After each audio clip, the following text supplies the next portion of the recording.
Hi guys, James at Rampant Lion Reviews again for you today with another beer review. For this one, we are going to do something a little bit different and a little bit exciting. So we're going to go down to South America once again for the first time in what feels like a good little while.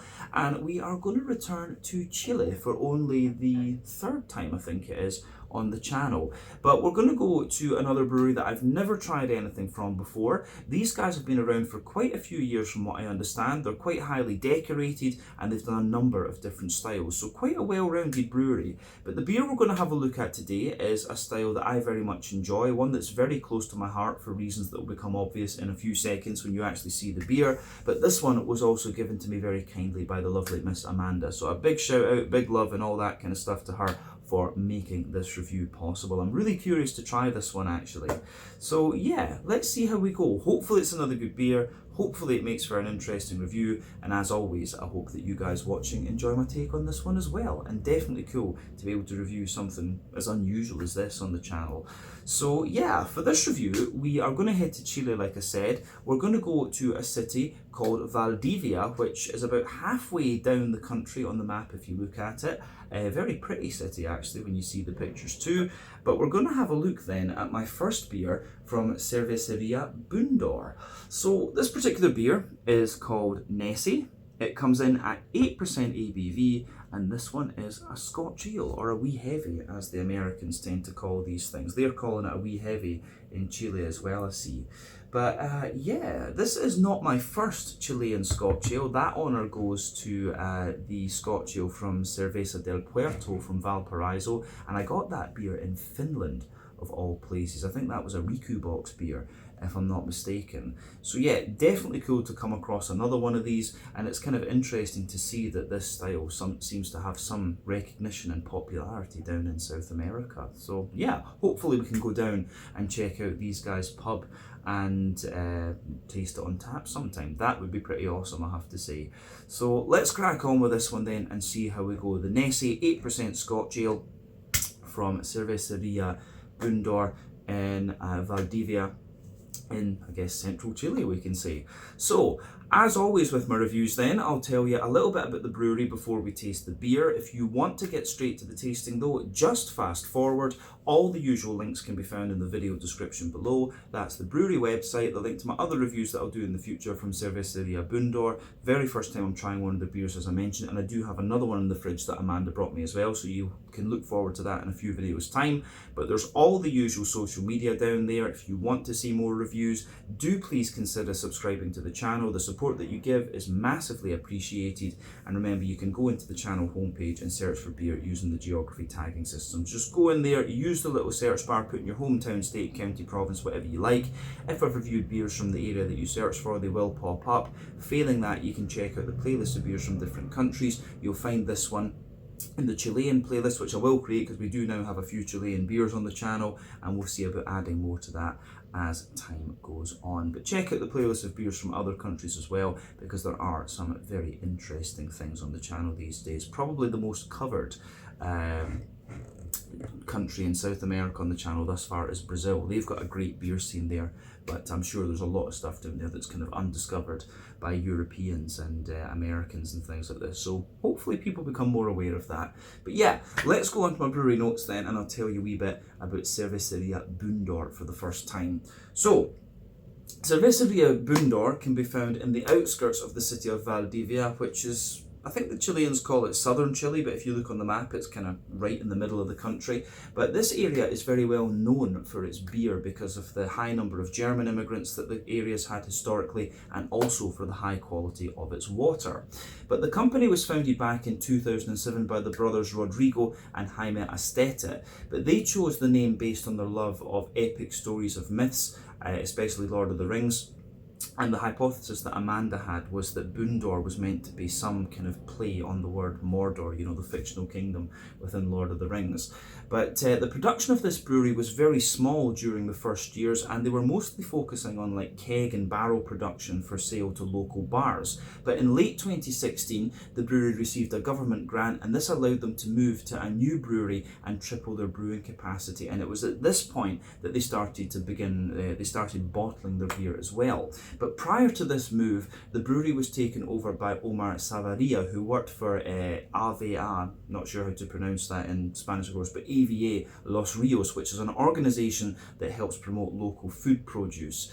But over the years, he's been joined by brewers such as Christian Yankapan, if I'm pronouncing that correctly, probably not, and Richard Toro, and they've refined the recipes of Bundor's signature beers, and his daughter Catalina also works for the brewery, and she takes care of the marketing and sales side of things. I think Amanda was actually in contact with her to get the information on this brewery. But in 2017, they also opened their own bar in the city called Bar Bundor.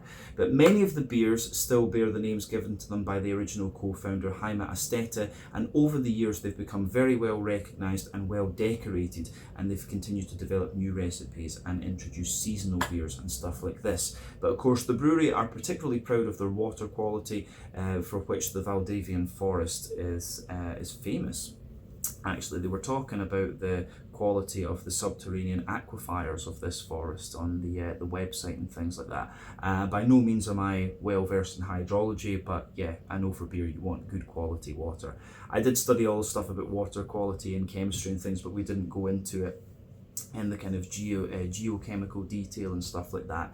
But anyway, as of June 2024, when I'm filming this review for you, these guys have produced 17 different kinds of beer according to Untappd, although I think that number is probably a little bit low when you have a wee look at the website and things like that. It seems that they've released a few more than that over the years, so you do have to remember that Untappd has only become popular maybe in the last sort of 10 years or so, if I'm not mistaken, so probably these guys have produced a lot more beers than the ones that are listed on Untappd. But yeah, that is everything I can really tell you about Cerveceria Bundor for the moment. If you want to learn more about these guys, you can check out the brewery website, you can follow them on Facebook and Instagram to keep up to date with all the latest goings on, and you can check out the Rate Beer, Untappd and Beer Advocate pages to learn a little bit more about all the different beers that these guys have done. So yeah, let's go on and have a wee look at this beer itself. So I'll just have a wee look at the artwork on this one before we open it up. As you can see, there is Nessie looking a bit like a dinosaur there. It's quite an angry Nessie, that one. Most of the ones we see in Scotland are kind of happy, probably because they've had a bit of whiskey. I don't know how easy it is to get whiskey down in Chile. Maybe that's why the Chilean Nessie is a bit angry. But anyway, you can see this one's a wee heavy Scotch ale coming in at 8% ABV. You can see at the top of the bottle there, that is Cerveceria Bundor symbol. They say Cerveza Bundor on that actually. I noticed that many of the Latin American breweries sort of brand themselves this way. You know, you talk about the brewery, the Cerveceria, but the branding of course just says Cerveza, so beer Bundor basically. Plain gold bottle cap on this one incidentally, and as we said, this one is 8% ABV. So to tell you a little bit about the Scotch ales, the technical side of brewing these things, the Scotch ales were always rated in terms of their shilling rating. So essentially, before the pound was decimalised, you had pounds and shillings. So the idea was that the more malt was in the beer, the more alcohol you would have, and thus you had to pay more tax on it. So Scotch ales had what was known as the shilling scale. So you started at 30 shilling, you worked your way up to 40, 50, 60, 70, 80 and 90 shilling. And there were also 160s, which were the big, heavy, really heavy alcohol ones. But most modern interpretations of the wee heavies and Scotch ales are based on the flavour profiles of the 80 and 90 shillings, sometimes the 160s of course as well. With this one being 8%, I would suspect that it's supposed to be a sort of 80, 90 shilling kind of beer. You maybe could even argue that it's going to be a 160 shilling. I'll be able to tell you a little bit more about that when we actually taste the thing, but that's a basic overview of the way the Scotch ale style category works, if you like, because in most American eyes and most European eyes it's one style, but really there's quite a big variance within that style back in Scotland. But yeah, this one is 330 millilitres, although they do it cubic centimetres. They always say, if you look at the bottle here, this is interesting in Chile, they say 8 degrees in terms of the ABV, and you can see 330 cc's in there. To me, cc's is like engine power rather than volume, but cubic centimetres apparently is what it means. But yeah, let's get this guy out into the glass and see what it's all about. The Nessie 8% ABV Scotch Ale Wee Heavy from Cervecería Bundor in Valdivia in Chile. Let's do this. And from what I understand, this is one of their core beers actually. So yeah, it seems that the Chileans like their big malty brown beers. So this looks good actually. So from what I gather, this brewery likes to use German and Belgian malt in their beers. So that's always a good thing. You're always going to get good quality stuff if you do that. But yeah, before the head disappears on this one, you can see that it's poured with about a 2/3 finger of a frothy, I would say kind of medium fawn coloured head there. You can see some medium-sized bubbles on the surface of the liquid, but the head gets foamier the further up that you go, and I can see that head is starting to recede away, and it probably will end up giving you a really nice kind of thinner foamy layer. But it looks good, this one. I have to say as well, the colour of this beer for a Scotch ale, this is one of the darker ones that I've come across in recent times. So remember, the colour of your beer depends on a few things. One, the type of malts that you use. This goes a long way to determining your EBC rating. Two, length of your wort boil is also going to play a role, because the longer you boil the wort, the more the sugars caramelize, and thus you get a darker colour of beer. But any barrel aging that you do or adjuncts you put into the beer will affect its colour as well. So yeah, it's a little bit, yeah, when it comes to brown beers, you can affect it with things like that. But judging by the colour that this one has, I suspect that this beer has maybe had a slightly longer wort boil, and it's probably going to be using some sort of, you know, maybe some Carafa or something like that from Germany, because the colour of this one is pretty damn dark actually. So yeah, I think probably longer wort boil in this one, considering the ABV, but we'll need to just see how that turns out. But there's not too much in the way of visible carbonation with this one. That head has faded away to just be a nice kind of thin foamy layer at the moment. But yeah, it looks pretty good. So let's have a wee look at the aroma of this one and see how we go on. I don't think we need to say any more about the appearance of this beer. So let's do this. Oh yeah, right. I'm going to say straight away, aroma-wise, the other thing to point out about this, it has got quite a bit of dryness to it, and just from the aroma, I suspect that this has got Carafa, German Carafa malt in it. So Carafa malt is a trademark malt variety, if you like, of the Weyermann maltery in Bamberg, Franconia, northern Bavaria, Germany, and it has this very distinctive kind of dry but toasty, slightly well-fired bread crusty quality to it. That jumps out of this beer at me. So this is quite, for me, with it being a Scotch ale, it's kind of interesting because you know, the traditional Scottish Scotch ales have a very dry, toasty, brown sugary character to them, and the red fruity notes are usually a bit drier as well. If you take the American take on the style, it's usually things are just a bit brighter. The caramel is a bit brighter, the red fruits are a little bit brighter as well. But when you smell this beer, it actually has, it does actually have a little bit of a kind of almost German Schwarzbier or Czech Tmavé type quality to it when you smell it.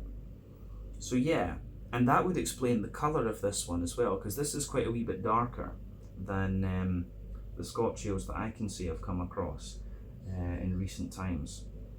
So yeah, aroma wise, this is very interesting, and like I say, it's got a lot of that Schwarzbier type quality to it. It's not too sweet. I have to say, I think if I was to taste this one blind, I don't think on the aroma I would guess that this was a Scotch ale. I will say that, I don't think on the aroma I would guess that this is a Scotch ale. But let's go through the aroma and see what we get out of it. The backbone of the beer, it has this lovely kind of toasty, well-fired bread crust, as I was saying. I suspect this one has German Carafa malt in it. But yeah, you get that toasty, well-fired, but not too aggressive bread crusty character in there. There's certainly little bits of woodiness to the beer as well. And yeah, I would also say you've got a little touch of crackery character in there. But for me, there's quite a lot of like fresh, fluffy brown bread coming out of it. Yeah, lots of fresh, fluffy brown bread in there. Wee bit of white bread as well, but the bready characters in this beer are actually quite sweet, I would say. So yeah, you've got that toasty, well-fired bread crust, a mix of like brown bread and white bready character, which have a wee bit of dryness, and they're also a little bit sweet. So yeah, above that, you start to get the brown sugary side of the beer rearing its head as well. So for me, you do get a little bit of nuttiness out of this one as well. I will add that there is a wee touch of nuttiness coming out of this particular beer.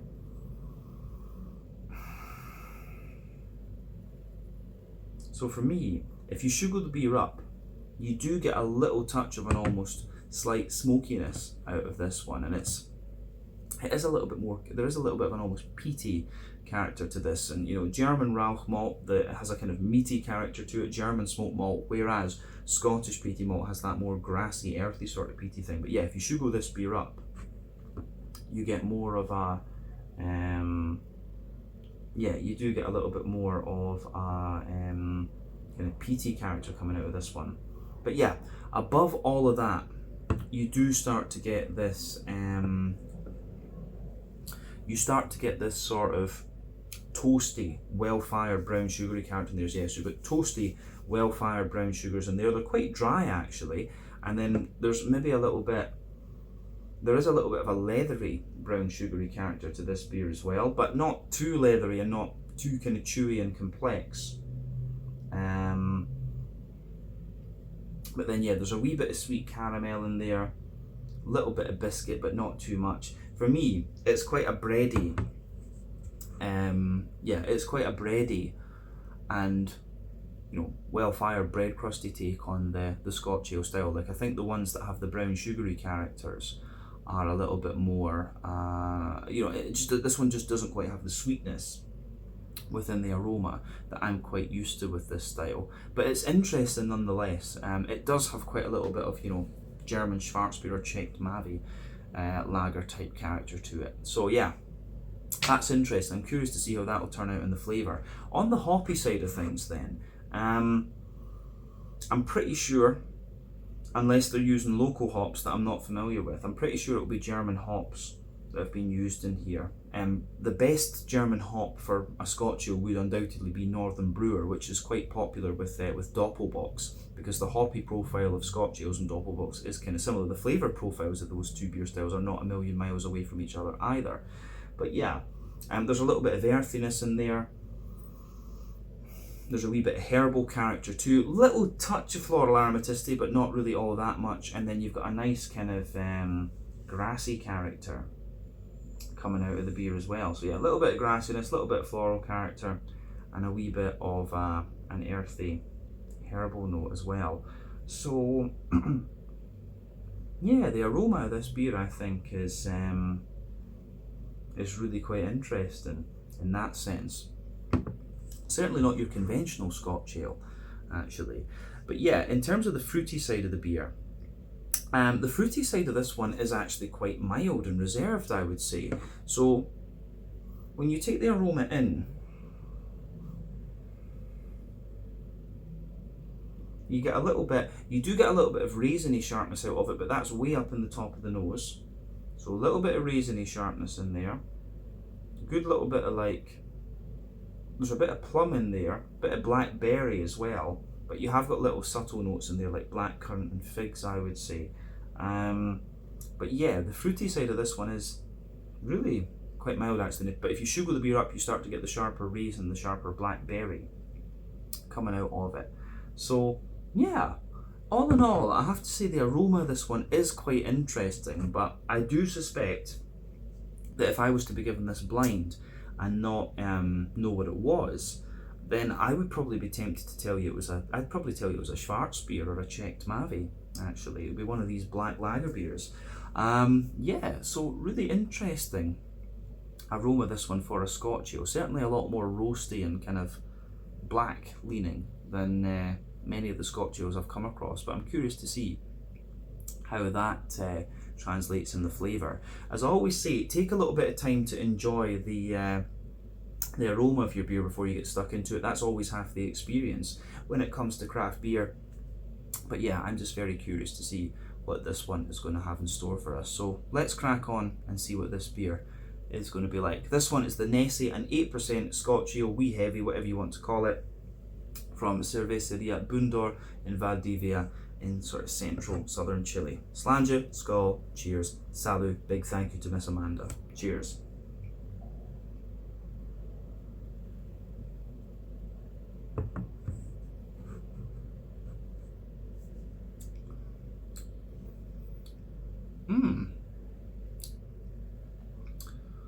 Yeah, there's a good little bit more brown sugar to this one in the flavour than in the aroma, that's for sure. I will still say though, it's not as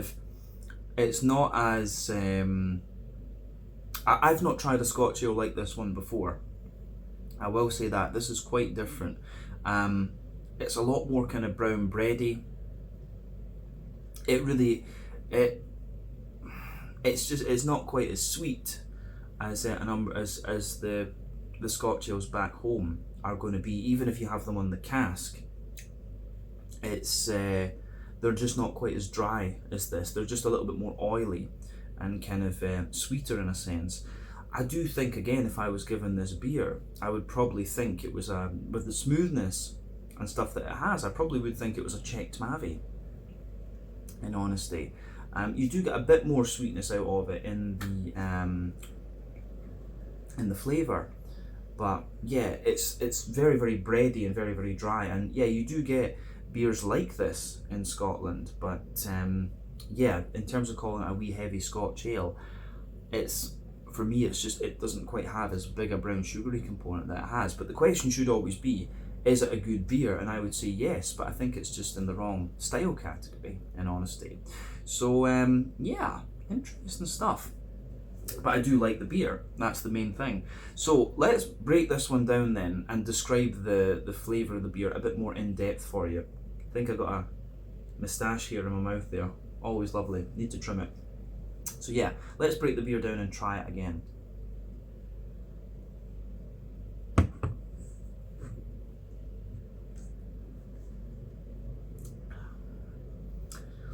In fairness as well to it, when you take the beer in and you have a slightly bigger gulp of it, you do get more of that sweet brown sugary side. It definitely has that, and if it was to be in the German Schwarzbier checked Mavi side of things, it would be on the sweeter end of that scale.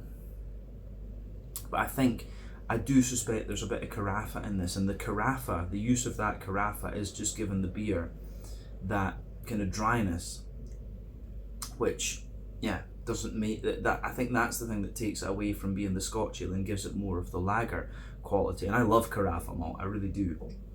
But it's just things like this. Yeah, there's quite a difference in feeling between a Scotch ale and a German Doppelbock or whatever that is a kind of similar flavour profile. But anyway, let's break this beer down and describe the flavour more in depth. The middle third of your palate then. So the backbone of this beer, you can feel that toasty and dry, well-fired bread crust in there. But like I say, it's not too aggressive in terms of its flavour. It's actually quite smooth. The dryness you get out of this beer is really quite smooth.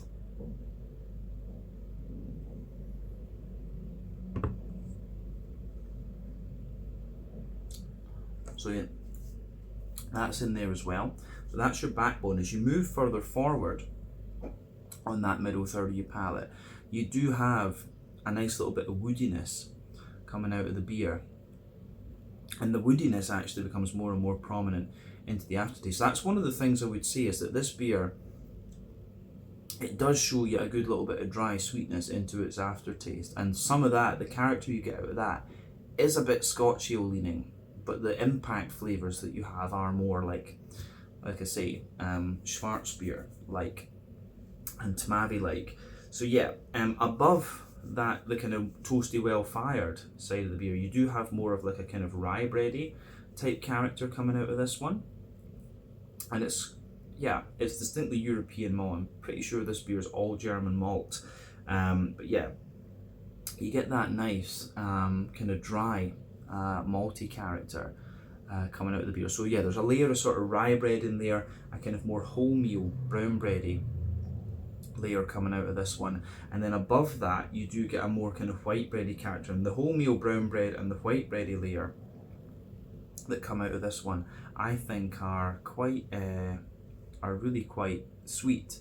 So yeah, they do get sweeter and sweeter into the aftertaste. Within those bready layers you do get a wee bit more, a little bit of nuttiness as well, which is quite interesting.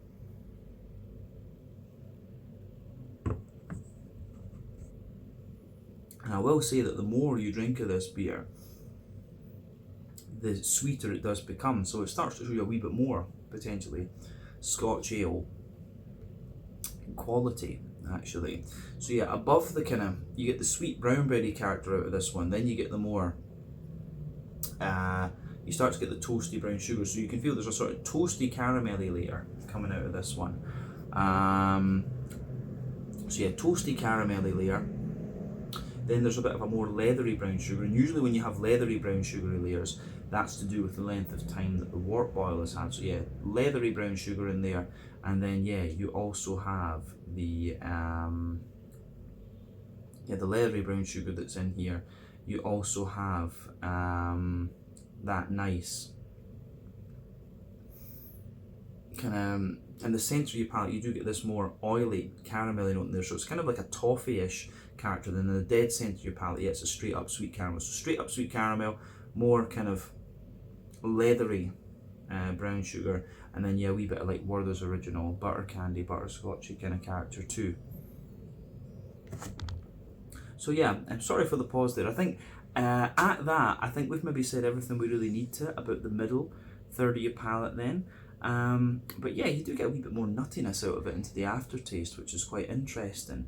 But yeah, the border region between middle and back third of your palate is interesting, because yeah, you get a little bit of the bready build up in there. There's a wee bit of kind of rye bready sort of thing in there. You get the wholemeal brown bread, then you get the white bready character. But as I've often said on the channel, sweeter flavours come out further forward on your palate, more dry and bitter flavours come out further back. And the back third of your palate is going to give you very similar flavours to the middle third of your palate, just at different intensities. So yeah, the back third of your palate, you're going to get a nice kind of, you do get the kind of well-fired bread crusty sort of thing from the carafe layer, but it's just that little bit drier. Above that you get the rye bready layer, which was a little bit lighter and more airy, but again still drier. The wholemeal brown bready layer above that, which again is a little bit lighter and more airy. Then the white bready character that sits above that again is a little bit lighter and more airy as well. But going above that, you've got that more toasty, you can feel some of that toasty brown sugary character and some of the leathery brown sugary character creeping over the top of that. Then you've got the yeasty side of the beer. So yeah, let's focus on the yeasty side of things then.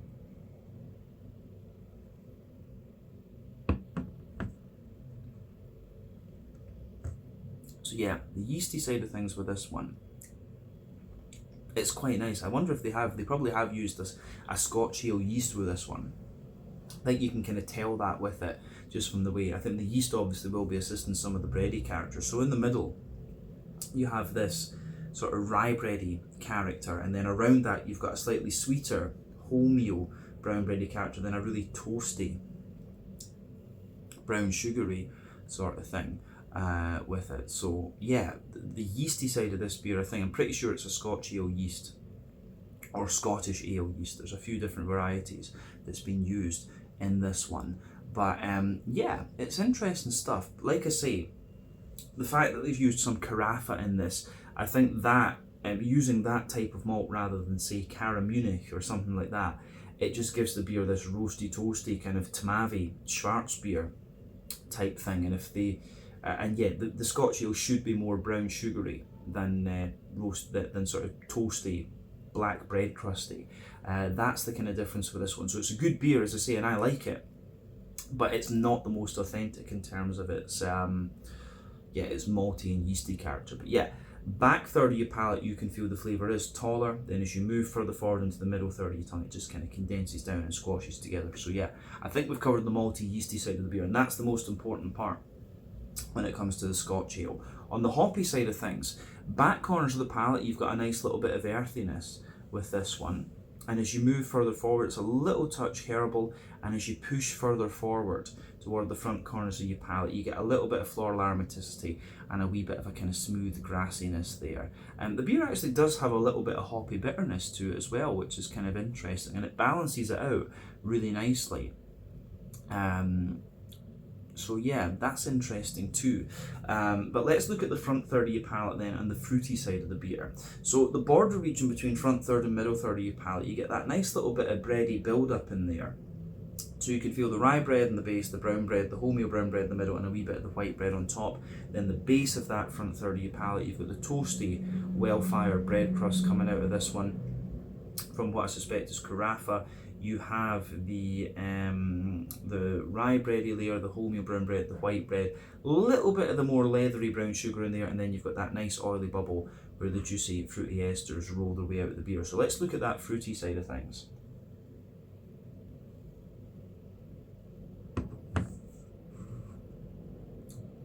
Yeah, from the fruit in this, I do wonder if they're using Northern Brewer as the hop in this one. Because obviously a lot of the Scottish brewed Scotch ales will use Bramling's Cross, which is an English hop, and that will give you that. So they could be using a bit of that in here as well, just going by the earthy and herbal character. But there's something about the smoothness of the green component in this one that tells me it's Northern Brewer. So yeah, but as I always say, above that on the front 30 palate, you get that nice oily bubble where the fruity esters just roll their way out of the beer. So for me, when you take this one in, you do get a little touch of like plummy character out of it. Yeah, there's a little bit of a nice kind of juicy plummy character coming out of this one. So yeah, juicy plums at the back of that front third of your palate. Underneath that, you get a little bit of a kind of, there's a bit of prune, like dried plum. You've got a little bit of a kind of datey, very slightly datey character there, and sultanas.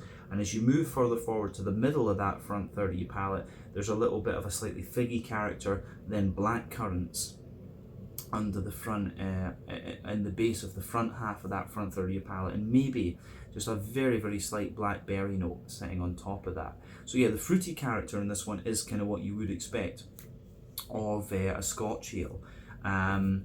So yeah, the fruity side of this one and the hoppy side of things are pretty on point. I really do think the one thing that just makes this beer feel a little bit too German or Czech or whatever is what I suspect is the use of carafa malt. It just gives it that sort of Schwarzbier, Tmavi type quality. But I do still like it. I would quite happily drink this beer.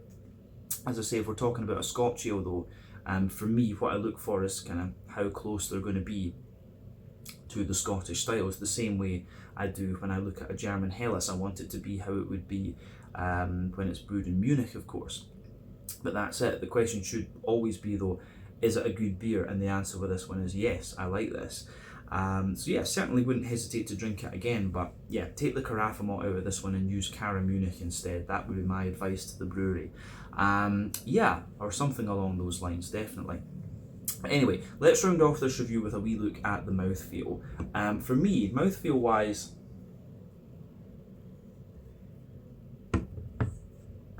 yeah, I would say that this beer, it's kind of pushing top end to mid-bodied, bottom end to full-bodied.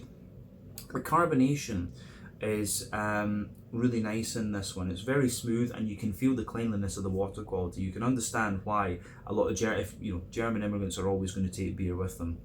You can understand from the water quality here why this would be a good brewing region. It feels very, very clean, which is what you want. In terms of the IBU of this beer, I think this one's going to be about 20, maybe 25 at the absolute most, because you do get a little bit of bitterness from the hoppy side of things with this beer. Some of the toastiness from carafa malt in here obviously is giving you a bit of bitterness too, but the malt base has the toastiness underneath, the smoothness in the middle, and the dry sweetness on top. Then the fruity side of this one, lovely, slightly juicy red fruity characters coming out of it as well.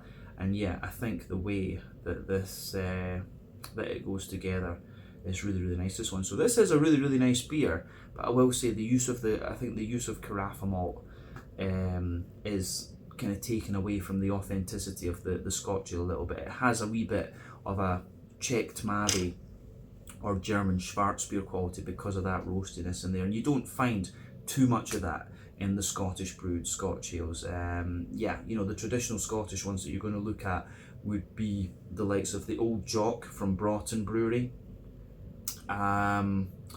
You also have, what would I say, the ones from Track Your House as well. They're a lot sweeter than this. And yeah, the more modern ones, you'd have Old Parochial from the likes of Tempest Brewing Company as well. So yeah, this one is just a slightly more bready and roasty, toasty take on the Scotch ale, I would say. So yeah, it's got quite a lot of Scotch ale character, but I think, yeah, take the carafe out of this one and replace it with, you know, Cara Munich or Cara Amber or something like this, and I think you'd be on to a real winner with this recipe. But I like the beer, that is the main thing. I do enjoy this one, and I certainly wouldn't hesitate to drink it again. I do hope I can try it on tap and visit Bar Bundor at some point and do an out and about video for you there. So yeah, I think that's everything we need to say about this one. It's been really cool to try this beer and to try another Scotch ale from Chile, which seems to be a fairly popular style down there. So yeah, once again, thank you for watching my beer reviews. Until the next time, please like, subscribe, share, all the usual YouTube stuff. Let me know your own thoughts on this beer in the comment section below. Let me know what your favourite beers are from Cerveceria Bundor as well. And we will be returning to these guys again in a few videos time for a look at their Imperial Stout. So yeah, this one was the Nessie, an 8% Scotch ale with quite a little bit of German Schwarzbier type quality, I would argue, from Cerveceria Bundor in Valdivia in sort of central southern Chile.